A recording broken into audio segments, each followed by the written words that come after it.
Mahuhulaan nyo kaya to mga kaabante? Narito na ang ating kartada. Oras na para sa ating kartada. Sino raw?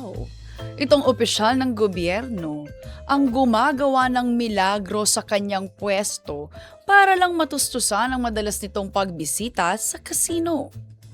Ayon sa nakalap ni Mang Teban, kahit ipinagbabawal sa kasino ang mga nagtatrabaho sa gobyerno, nakakagawa pa rin umano ng paraan ang government official na bansagan nating si Ace of Spades para makapagsugal doon.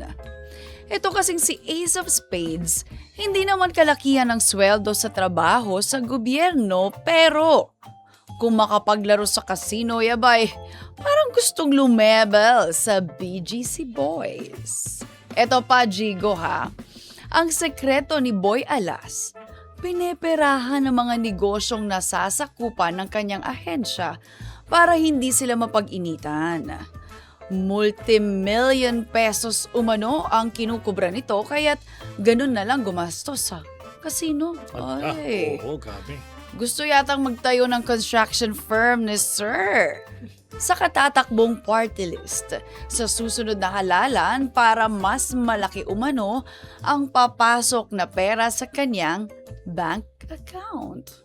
Uy! Ba't naman ganon? Hulaan nyo na. Ang government official na lulong sa casino ay may kapangalan sa showbiz industry. Ayun na. No to gambling, syempre, partner. Oo, lalo na pag government official ka. Naku ba yan?